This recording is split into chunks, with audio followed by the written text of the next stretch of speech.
everybody. I'm pretty excited that I finally got my hands on this one watch. I'd been after it for a while, but I think like everybody else, I was waiting to find just about the perfect deal for it. And then I think I finally did. So I'll go ahead and get right to it. Of course, it's a Seiko. I'm sure you already saw what watch is, but we'll do the regular unboxing. Standard Seiko booklet. Nothing too special, but pretty standard.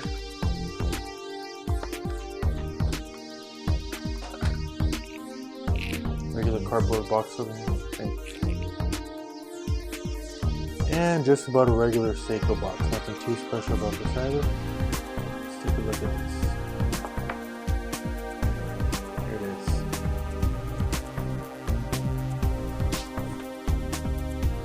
There's really nothing to the box, so we'll go ahead and put that to the side here.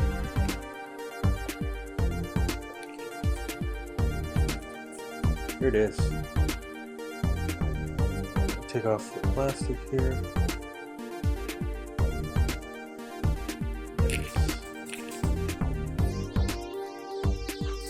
It really is something very different. It comes on a leather strap. Feels a little stiff, doesn't feel too great, but it doesn't feel terrible either. Seiko signed buckle right here. Tags. Basically the reference number, SRPD35.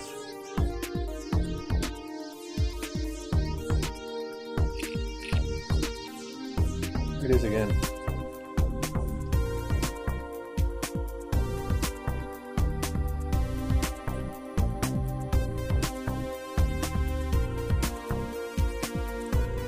You're able to hand wind this.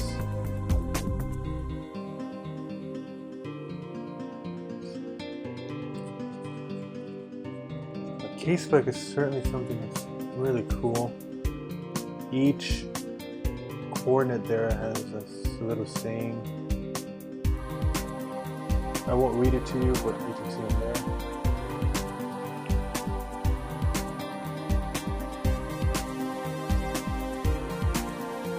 Hope you're able to read that. And it is a little bit transparent, so you can kind of see the movement inside. I personally have never seen a case spec like this. So this is a nice touch. Standard 22mm strap. I do find it a little bit odd that it comes on a leather strap. When it's a sports watch like this, I would think they would throw it on canvas, and I know Seiko does have some canvas straps, or maybe even on a bracelet, but that's not a problem.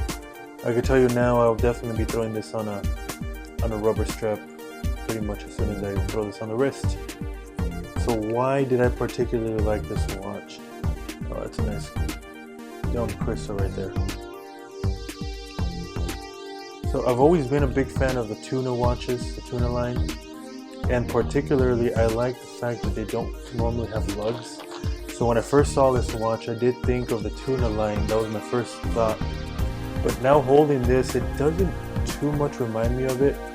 It reminds me of even more of the UFO reissues that are going around now. But this certainly does have a unique look to it. Of course, a crown position here, which by the way, if you can see there, this crown is to move the internal bezel. The crown here really does kind of make this watch extremely different and memorable. So I saw this on Instagram a while back, and it kind of stuck to me. And like I said, I had been waiting for just the right price on this, and I was able to pick this off on eBay on sale for, I believe, a little over $230. And from what I've seen, these are becoming a little bit harder to find. I'm not sure if they're discontinued already, so I figured I needed to buy one sooner rather than later before the price started going up like crazy. So there's a lot of little details on the dial, a lot of work that they're managing to get this in there, keeping it nice and clean. I particularly like that red tip of the hour hand. It's a nice touch. And the color of the indices isn't for everybody, but I figured I went with this variant. Now this does come in a black model, I believe, and I think there's another one too. But I decided to go with this one because I really did like the contrast. If you're able to see here, this isn't exactly black.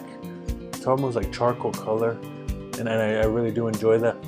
And the color of the indices here is quite nice. It does get a nice kind of contrast on here.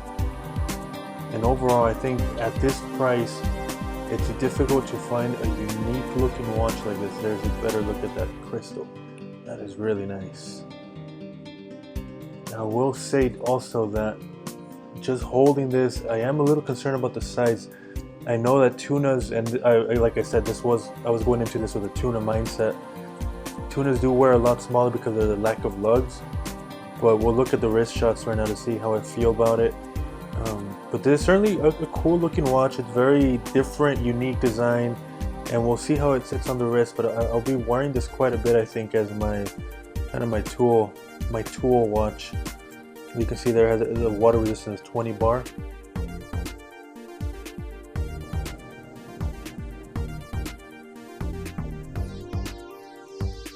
Yeah, I really like this crystal.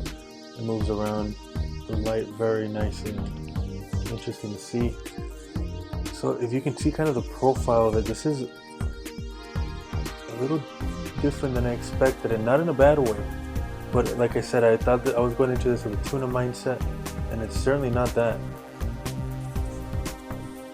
But this is nice. It's definitely interesting. So I brought out some other similar Seiko watches to kind of compare the size.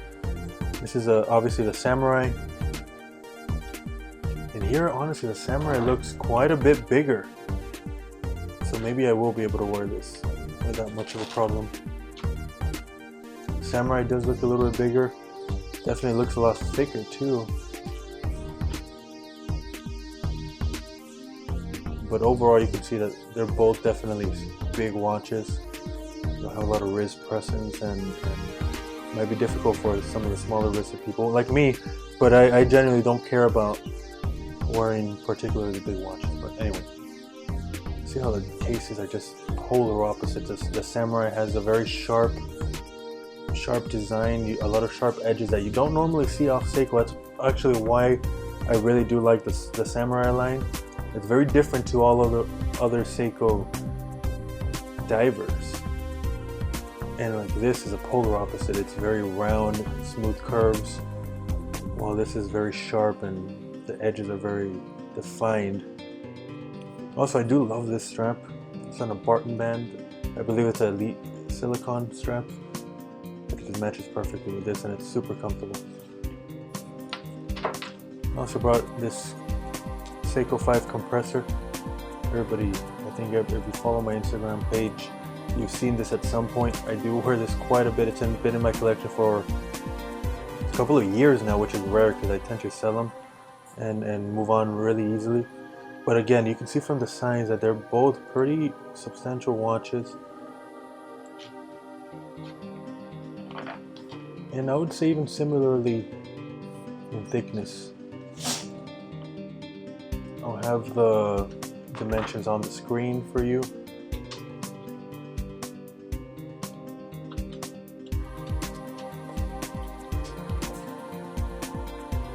And I decided to bring out the Bulova Moon watch here because this does have a very popular reputation of it being very big. And as you can see, even next to this Seiko, it does look pretty big here. Though the Bulova is quite a bit thinner.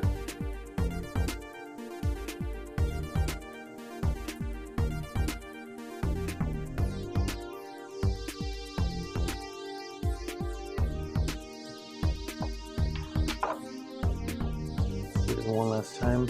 Let's check out the Loom. I have not seen the Loom on this watch, but I do expect it to be pretty good because normally Seiko tool watches do have extraordinary Loom. Light here. Here it is. I do gotta say this looks kind of bluish, which is different to pretty much most Seiko Loom that I've seen. So you can see the difference here with the Seiko, with the Samurai. that is clearly green. That's cool. I was not expecting that. I gotta say, I am a little bit disappointed that the numbers themselves are not loomed. I was thinking just by looking at the indices in the light, I thought they would be loomed. But I take the blue loom. I think the positive of the blue loom is really cool. I normally don't see blue on Seiko and pretty much anywhere else. I tend to see it on Citizen watches, but this is really nice. It's legible enough. You do have that little piece right here of loom next to the 9. So pretty much every position mine is a date is loomed to some degree, also under the 6. So that's certainly a nice touch. I do like that. So let's check this watch out on the wrist. It does wear differently than I expected. It wears quite small. So I think my original theory was correct in that the lug to lug diameter being small would make this wear small. But I do have to say it does wear a little bit taller than I had expected, as you can see here. I really like that crown guard. But it does wear a little bit tall. I suspect it might be because of the strap. The strap itself is a little odd, but I'll throw this on rubber and see how that works and how that feels. But overall, definitely manageable, definitely wearable.